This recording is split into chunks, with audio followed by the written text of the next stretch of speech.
Chapter 9. Persistence. The sustained effort necessary to induce faith. The eighth step toward riches. Persistence is an essential factor in the procedure of transmuting desire into its monetary equivalent. The basis of persistence is the power of will. Willpower and desire, when properly combined, make an irresistible pair. Men who accumulate great fortunes are generally known as cold-blooded and sometimes ruthless. Often they are misunderstood. What they have is willpower, which they mix with persistence and place back of their desires to ensure the attainment of their objectives. Henry Ford has been generally misunderstood to be ruthless and cold-blooded. This misconception grew out of Ford's habit of following through in all of his plans with persistence. The majority of people are ready to throw their aims and purposes overboard and give up at the first sign of opposition or misfortune. A few carry on despite all opposition until they attain their goal. These few are the Fords, Carnegies, Rockefellers, and Edisons. There may be no heroic connotation to the word persistence, but the quality is to the character of man what carbon is to steel. The building of a fortune generally involves the application of the entire 13 factors of this philosophy. These principles must be understood. They must be applied with persistence by all who accumulate money. If you are following this book with the intention of applying the knowledge it conveys, your first test as to your persistence will come when you begin to follow the 6 steps described in the second chapter. Unless you are one of the 2 out of every 100 who already have a definite goal at which you are aiming, and a definite plan for its attainment, you may read the instructions and then pass on with your daily routine and never comply with those instructions. The author is checking you up at this point because lack of persistence is one of the major causes of failure. Moreover, experience with thousands of people has proved that lack of persistence is a weakness common to the majority of men. It is a weakness which may be overcome by effort. The ease with which lack of persistence may be conquered will depend entirely upon the intensity of one's desire. The starting point of all achievement is desire. Keep this constantly in mind. Weak desires bring weak results, just as a small amount of fire makes a small amount of heat. If you find yourself lacking in persistence, this weakness may be remedied by building a stronger fire under your desires. Continue to read through to the end, then go back to Chapter 2 and start immediately to carry out the instructions given in connection with the 6 steps. The eagerness with which you follow these instructions will indicate clearly how much or how little you really desire to accumulate money. If you find that you are indifferent, you may be sure that you have not yet acquired the money consciousness which you must possess before you can be sure of accumulating a fortune. Fortunes gravitate to men whose minds have been prepared to attract them, just as surely as water gravitates to the ocean. In this book may be found all the stimuli necessary to attune any normal mind to the vibrations which will attract the object of one's desires. If you find you are weak in persistence, center your attention upon the instructions contained in the chapter on power. Surround yourself with a mastermind group, and through the cooperative efforts of the members of this group, you can develop persistence. You will find additional instructions for development of persistence in the chapters on autosuggestion in the subconscious mind. Follow the instructions outlined in these chapters until your habit nature hands over to your subconscious mind a clear picture of the object of your desire. From that point on, you will not be handicapped by lack of persistence. Your subconscious mind works continuously while you are awake and while you are asleep. Spasmodic or occasional effort to apply the rules will be of no value to you. To get results, you must apply all of the rules until their application becomes a fixed habit with you. In no other way can you develop the necessary money consciousness.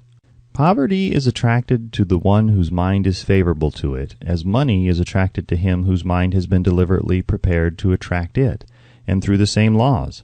Poverty consciousness will voluntarily seize the mind which is not occupied with the money consciousness. A poverty consciousness develops without conscious application of habits favorable to it. The money consciousness must be created to order, unless one is born with such a consciousness. Catch the full significance of the statements in the preceding paragraph, and you will understand the importance of persistence in the accumulation of a fortune. Without persistence, you will be defeated, even before you start. With persistence, you will win. If you have ever experienced a nightmare, you will realize the value of persistence. You are lying in bed, half awake, with a feeling that you are about to smother. You are unable to turn over or to move a muscle. You realize that you must begin to regain control over your muscles. Through persistent effort of willpower, you finally manage to move the fingers of one hand. By continuing to move your fingers, you extend your control to the muscles of one arm until you can lift it. Then you gain control of the other arm in the same manner. You finally gain control over the muscles of one leg and then extend it to the other leg. Then, with one supreme effort of will, you regain complete control over your muscular system and snap out of your nightmare. The trick has been turned step by step. You may find it necessary to snap out of your mental inertia through a similar procedure, moving slowly at first and then increasing your speed until you gain complete control over your will. Be persistent, no matter how slowly you may at first have to move. With persistence will come success. If you select your mastermind group with care, you will have in it at least one person who will aid you in the development of persistence. Some men who have accumulated great fortunes did so because of necessity. They developed the habit of persistence because they were so closely driven by circumstances that they had to become persistent. There is no substitute for persistence. It cannot be supplanted by any other quality. Remember this, and it will hearten you in the beginning when the going may seem difficult and slow. Those who have cultivated the habit of persistence seem to enjoy insurance against failure. No matter how many times they are defeated, they finally arrive up toward the top of the ladder. Sometimes it appears that there is a hidden guide whose duty is to test men through all sorts of discouraging experiences. Those who pick themselves up after defeat and keep on trying arrive, and the world cries, "Bravo! I knew you could do it." The hidden guide lets no one enjoy great achievement without passing the persistence test. Those who can't take it simply do not make the grade. Those who can take it are bountifully rewarded for their persistence. They receive as their compensation whatever goal they are pursuing. That is not all. They receive something infinitely more important than material compensation, the knowledge that every failure brings with it the seed of an equivalent advantage. There are exceptions to this rule. A few people know from experience the soundness of persistence. They are the ones who have not accepted defeat as being anything more than temporary. They are the ones whose desires are so persistently applied that defeat is finally changed into victory. We who stand on the sidelines of life see the overwhelmingly large number who go down in defeat, never to rise again. We see the few who take the punishment of defeat as an urge to greater effort. These, fortunately, never learn to accept life's reverse gear. But what we do not see, what most of us never suspect of existing, is the silent but irresistible power which comes to the rescue of those who fight on in the face of discouragement. If we speak of this power at all, we call it persistence, and let it go at that. One thing we all know, if one does not possess persistence, one does not achieve noteworthy success in any calling. As these lines are being written, I look up from my work and see before me, less than a block away, the great mysterious Broadway, the graveyard of dead hopes, and the front porch of opportunity. From all over the world people have come to Broadway seeking fame, fortune, power, love, or whatever it is that human beings call success. Once in a great while someone steps out from the long procession of seekers, and the world hears that another person has mastered Broadway. But Broadway is not easily nor quickly conquered. She acknowledges talent, recognizes genius, pays off in money only after one has refused to quit. Then we know he has discovered the secret of how to conquer Broadway. The secret is always inseparably attached to one word: persistence. The secret is told in the struggle of Fannie Hurst, whose persistence conquered the Great White Way. She came to New York in 1915 to convert writing into riches. The conversion did not come quickly, but it came. For 4 years, Miss Hurst learned about the sidewalks of New York from first-hand experience. She spent her days laboring and her nights hoping. When hope grew dim, she did not say, "All right, Broadway, you win." She said, "Very well, Broadway, you may whip some, but not me. I'm going to force you to give up." One publisher, the Saturday Evening Post, sent her 36 rejection slips before she broke the ice and got a story across. The average writer, like the average in other walks of life, would have given up the job when the first rejection slip came. She pounded the pavements for 4 years to the tune of the publisher's no, because she was determined to win. Then came the payoff. The spell had been broken. The unseen guide had tested Fanny Hurst, and she could take it.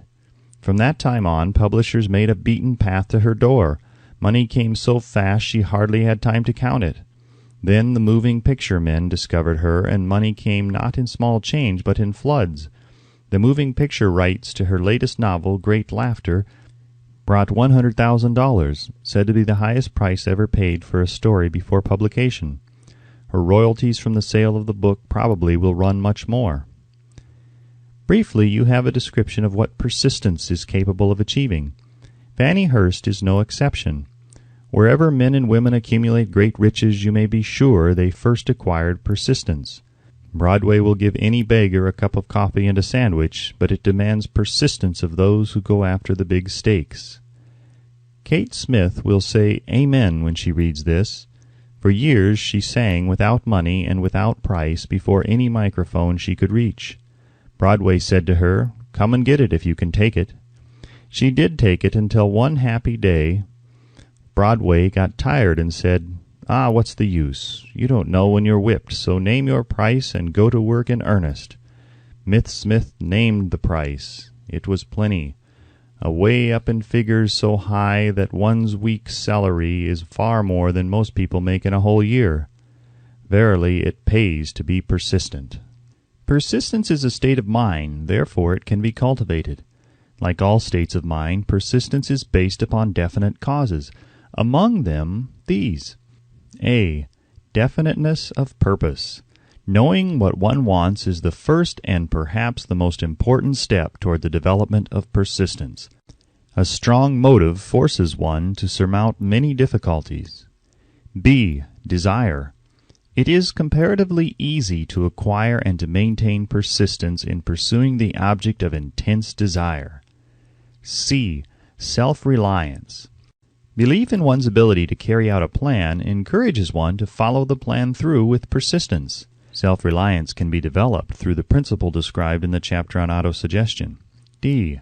Definiteness of plans. Organized plans, even though they may be weak and entirely impractical, encourage persistence. E. Accurate knowledge. Knowing that one's plans are sound, based upon experience or observation, encourages persistence. Guessing instead of knowing destroys persistence. F. Cooperation. Sympathy, understanding, and harmonious cooperation with others tend to develop persistence. G. Willpower. The habit of concentrating one's thoughts upon the building of plans for the attainment of a definite purpose leads to persistence. H. Habit. Persistence is the direct result of habit. The mind absorbs and becomes a part of the daily experiences upon which it feeds. Fear, the worst of all enemies, can be effectively cured by forced repetition of acts of courage. Everyone who has seen active service in war knows this. Before leaving the subject of persistence, take inventory of yourself and determine in what particular, if any, you are lacking in this essential quality. Measure yourself courageously, point by point, and see how many of the 8 factors of persistence you lack. The analysis may lead to discoveries that will give you a new grip on yourself. Symptoms of lack of persistence. Here you will find the real enemies which stand between you and noteworthy achievement. Here you will find not only the symptoms indicating weakness of persistence, but also the deeply seated subconscious causes of this weakness. Study the list carefully and face yourself squarely if you really wish to know who you are and what you are capable of doing.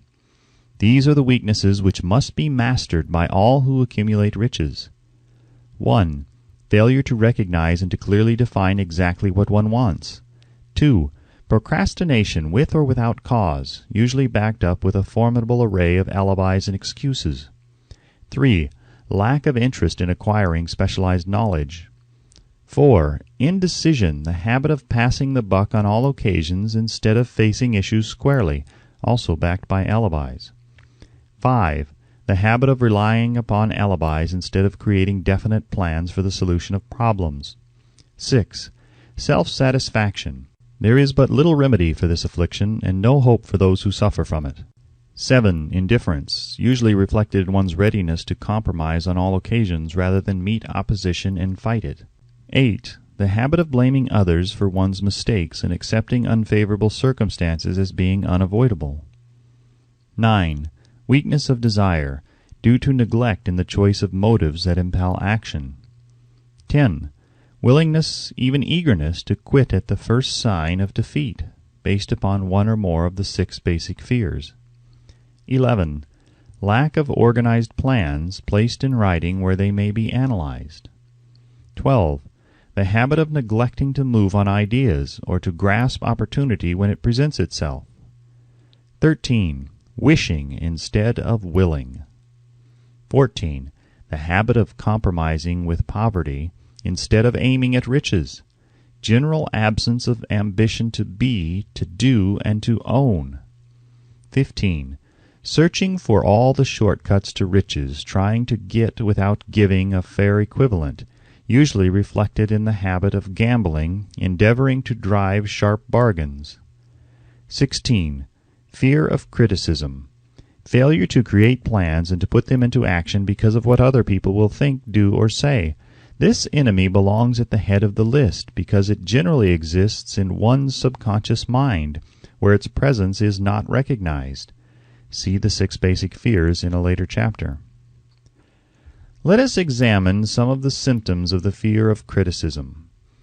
The majority of people permit relatives, friends, and the public at large to so influence them that they cannot live their own lives because they fear criticism. Huge numbers of people make mistakes in marriage, stand by the bargain, and go through life miserable and unhappy because they fear criticism which may follow if they correct the mistake. Anyone who has submitted to this form of fear knows the irreparable damage it does by destroying ambition, self-reliance, and the desire to achieve. Millions of people neglect to acquire belated educations after having left school because they fear criticism. Countless numbers of men and women, both young and old, permit relatives to wreck their lives in the name of duty because they fear criticism. Duty does not require any person to submit to the destruction of his personal ambitions and the right to live his own life in his own way. People refuse to take chances in business because they fear the criticism which may follow if they fail. The fear of criticism in such cases is stronger than the desire for success. Too many people refuse to set high goals for themselves or even neglect selecting a career because they fear the criticism of relatives and friends who may say, "Don't aim so high, people will think you are crazy." When Andrew Carnegie suggested that I devote 20 years to the organization of a philosophy of individual achievement, my first impulse of thought was fear of what people might say. The suggestion set up a goal for me, far out of proportion to any I had ever conceived. As quick as a flash, my mind began to create alibis and excuses, all of them traceable to the inherent fear of criticism. Something inside of me said, "You can't do it. The job is too big and requires too much time. What will your relatives think of you? How will you earn a living? No one has ever organized a philosophy of success. What right have you to believe you can do it? Who are you, anyway, to aim so high? Remember your humble birth. What do you know about philosophy? People will think you are crazy," and they did. "Why hasn't some other person done this before now?" These and many other questions flashed into my mind and demanded attention. It seemed as if the whole world had suddenly turned its attention to me with the purpose of ridiculing me into giving up all the desire to carry out Mr. Carnegie's suggestion. I had a fine opportunity then and there to kill off ambition before it gained control of me. Later in life, after having analyzed thousands of people, I discovered that most ideas are stillborn and need the breath of life injected into them through definite plans of immediate action. The time to nurse an idea is at the time of its birth. Every minute it lives gives it a better chance of surviving. The fear of criticism is at the bottom of the destruction of most ideas which never reach the planning and action stage. Many people believe that material success is the result of favorable breaks. There is an element of ground for that belief, but those depending entirely upon luck are nearly always disappointed, because they overlook another important factor which must be present before one can be sure of success. It is the knowledge with which favorable breaks can be made to order. During the Depression, W.C. Fields, the comedian, lost all his money and found himself without income, without a job and his means of earning a living. Vaudeville no longer existed. Moreover, he was past 60 when many men consider themselves old. He was so eager to stage a comeback that he offered to work without pay in a new field, movies. In addition to his other troubles, he fell and injured his neck. To many, that would have been the place to give up and quit. But Fields was persistent. He knew that if he carried on, he would get the breaks sooner or later, and he did get them, but not by chance. Marie Dressler found herself down and out with her money gone with no job when she was about 60. She, too, went after the breaks and got them. Her persistence brought an astounding triumph late in life, long beyond the age when most men and women are done with ambition to achieve. Eddie Cantor lost his money in the 1929 stock crash, but he still had his persistence and his courage. With these, plus 2 prominent eyes, he exploited himself back into an income of $10,000 a week. Verily, if one has persistence, one can get along very well without many other qualities. The only break anyone can afford to rely upon is a self-made break. These come through the application of persistence. The starting point is definiteness of purpose. Examine the first 100 people you meet. Ask them what they want most in life, and 98 of them will not be able to tell you. If you press them for an answer, some will say security, many will say money, a few will say happiness, others will say fame and power, and still others will say social recognition, ease in living, ability to sing, dance, or write. But none of them will be able to define these terms or give the slightest indication of a plan by which they hope to attain these vaguely expressed wishes. Riches do not respond to wishes. They respond only to definite plans backed by definite desires through constant persistence. How to develop persistence? There are 4 simple steps which lead to the habit of persistence. They call for no great amount of intelligence, no particular amount of education, and but little time or effort. The necessary steps are: 1. A definite purpose backed by burning desire for its fulfillment. 2. A definite plan expressed in continuous action. 3. A mind closed tightly against all negative and discouraging influences, including negative suggestions of relatives, friends, and acquaintances. 4. A friendly alliance with one or more persons who will encourage one to follow through with both plan and purpose. These 4 steps are essential for success in all walks of life. The entire purpose of the 13 principles of this philosophy is to enable one to take these 4 steps as a matter of habit. These are the steps by which one may control one's economic destiny. They are the steps that lead to freedom and independence of thought. They are the steps that lead to riches in small or great quantities. They lead the way to power, fame, and worldly recognition. They are the 4 steps which guarantee favorable breaks. They are the steps that convert dreams into physical realities. They lead also to the mastery of fear, discouragement, indifference. There is a magnificent reward for all who learn to take these 4 steps. It is the privilege of writing one's own ticket and of making life yield whatever price is asked. I have no way of knowing the facts, but I venture to conjecture that Mrs. Wallace Simpson's great love for a man was not accidental, nor the result of favorable breaks alone. There was a burning desire and careful searching at every step of the way. Her first duty was to love. What is the greatest thing on earth? The Master called it love, not man-made rules, criticism, bitterness, slander, or political marriages, but love. She knew what she wanted, not after she met the Prince of Wales, but long before that. Twice when she had failed to find it, she had the courage to continue her search. To thine own self be true, and it must follow, as the night the day, thou canst not then be false to any man. Her rise from obscurity was of the slow, progressive, persistent order, but it was sure. She triumphed over unbelievably long odds, and no matter who you are, or what you may think of Wallace Simpson, or the king who gave up his crown for her love, she is an astounding example of applied persistence, an instructor on the rules of self-determination, from whom the entire world might profitably take lessons. When you think of Wallace Simpson, think of one who knew what she wanted, and shook the greatest empire on earth to get it.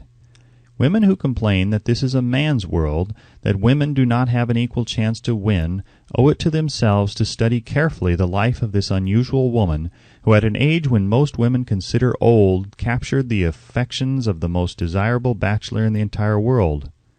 And what of King Edward? What lesson may we learn from his part in the world's greatest drama of recent times? Did he pay too high a price for the affections of the woman of his choice? Surely no one but he can give the correct answer. The rest of us can only conjecture. This much we know. The king came into the world without his own consent. He was born to great riches without requesting them. He was persistently sought in marriage. Politicians and statesmen throughout Europe tossed dowagers and princesses at his feet. Because he was the firstborn of his parents, he inherited a crown which he did not seek, and perhaps did not desire.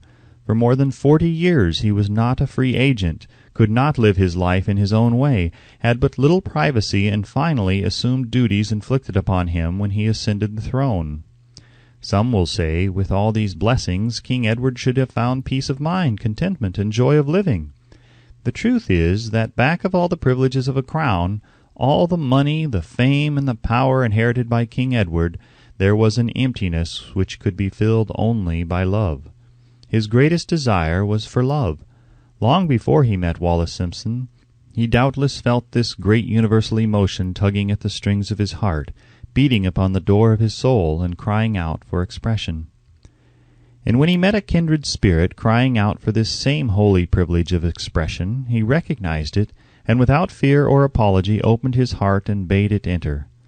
All the scandal-mongers in the world cannot destroy the beauty of this international drama, through which two people found love and had the courage to face open criticism, renounce all else to give it holy expression. King Edward's decision to give up the crown of the world's most powerful empire for the privilege of going the remainder of the way through life with the woman of his choice was a decision that required courage. The decision also had a price, but who has the right to say the price was too great? Surely not he who said, "He among you who is without sin, let him cast the first stone." As a suggestion to any evil-minded person who chooses to find fault with the Duke of Windsor because his desire was for love, and for openly declaring his love for Wallace Simpson, and giving up his throne for her, let it be remembered that the open declaration was not essential. He could have followed the custom of clandestine liaison, which has prevailed in Europe for centuries without giving up either his throne or the woman of his choice, and there would have been no complaint from either church or laity. But this unusual man was built of sterner stuff. His love was clean. It was deep and sincere. It represented the one thing which above all else he truly desired. Therefore he took what he wanted and paid the price demanded.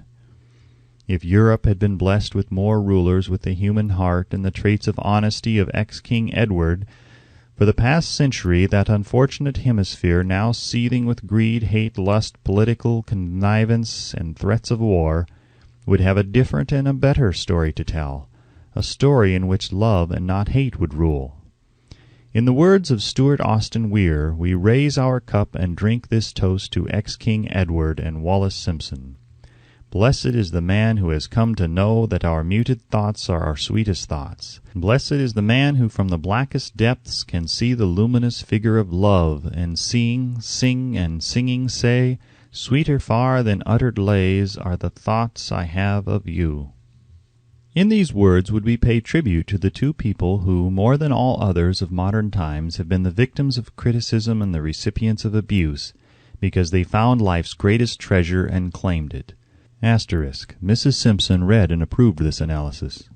Most of the world will applaud the Duke of Windsor and Wallace Simpson because of their persistence in searching until they found life's greatest reward.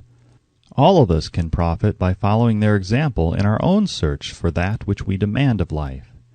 What mystical power gives to men of persistence the capacity to master difficulties? Does the quality of persistence set up in one's mind some form of spiritual, mental, or chemical activity which gives one access to supernatural forces? Does infinite intelligence throw itself on the side of the person who still fights on after the battle has been lost, with the whole world on the opposing side? These and many other similar questions have arisen in my mind as I have observed men like Henry Ford, who started at scratch and built an industrial empire of huge proportions with little else in the way of a beginning but persistence; or Thomas A. Edison, who, with less than 3 months of schooling, became the world's leading inventor and converted persistence into the talking machine, the moving picture machine, and the incandescent light, to say nothing of 100 other useful inventions. I had the happy privilege of analyzing both Mr. Edison and Mr. Ford year by year over a long period of years, and therefore the opportunity to study them at close range, so I speak from actual knowledge when I say that I found no quality save persistence in either of them that even remotely suggested the major source of their stupendous achievements. As one makes an impartial study of the prophets, philosophers, miracle men, and religious leaders of the past, one is drawn to the inevitable conclusion that persistence, concentration of effort, and definiteness of purpose were the major sources of their achievements. Consider, for example, the strange and fascinating story of Mohammed. Analyze his life, compare him with men of achievement in this modern age of industry and finance, and observe how they have one outstanding trait in common: persistence. If you are keenly interested in studying the strange power which gives potency to persistence, read a biography of Mohammed, especially the one by Asad Bai. This brief review of that book by Thomas Segru in the Herald Tribune will provide a preview of the rare treat in store for those who take the time to read the entire story of one of the most astounding examples of the power of persistence known to civilization. The Last Great Prophet, reviewed by Thomas Segru. Mohammed was a prophet, but he never performed a miracle. He was not a mystic, he had no formal schooling, he did not begin his mission until he was 40. When he announced that he was the messenger of God, bringing the word of the true religion, he was ridiculed and labeled a lunatic. Children tripped him, and women threw filth upon him. He was banished from his native city, Mecca, and his followers were stripped of their worldly goods and sent into the desert after him. When he had been preaching 10 years, he had nothing to show for it but banishment, poverty, and ridicule. Yet before another 10 years had passed, he was dictator of all Arabia, ruler of Mecca, and the head of a new world religion which was to sweep to the Danube and the Pyrenees before exhausting the impetus he gave it. That impetus was threefold: the power of words, the efficacy of prayer, and man's kinship with God. His career never made sense. Mohammed was born to impoverished members of a leading family of Mecca. Because Mecca, the crossroads of the world, home of the magic stone called the Kaaba, great city of trade and the center of trade routes, was unsanitary, its children were sent to be raised in the desert by Bedouins. Mohammed was thus nurtured, drawing strength and health from the milk of nomad, vicarious mothers. He tended sheep and soon hired out to a rich widow as leader of her caravans. He traveled to all parts of the Eastern world, talked with many men of diverse beliefs, and observed the decline of Christianity into warring sects. When he was 28, Khadija, the widow, looked upon him with favor and married him. Her father would have objected to such a marriage, so she got him drunk and held him up while he gave the paternal blessing. For the next 12 years Mohammed lived as a rich and respected and very shrewd trader. Then he took to wandering in the desert, and one day he returned with the first verse of the Koran and told Khadija that the archangel Gabriel had appeared to him and said that he was to be the messenger of God. The Koran, the revealed word of God, was the closest thing to a miracle in Mohammed's life. He had not been a poet, he had no gift of words. Yet the verses of the Koran, as he received them and recited them to the faithful, were better than any verses which the professional poets of the tribes could produce. This, to the Arabs, was a miracle. To them the gift of words was the greatest gift. The poet was all-powerful. In addition, the Quran said that all men were equal before God, that the world should be a democratic state. Islam. It was this political heresy, plus Muhammad's desire to destroy all the 360 idols in the courtyard of the Kaaba, which brought about his banishment. The idols brought the desert tribes to Mecca, and that meant trade. So the businessmen of Mecca, the capitalists of which he had been one, set upon Muhammad. Then he retreated to the desert and demanded sovereignty over the world. The rise of Islam began. Out of the desert came a flame which would not be extinguished, a democratic army fighting as a unit and prepared to die without wincing. Muhammad had invited the Jews and Christians to join him, for he was not building a new religion.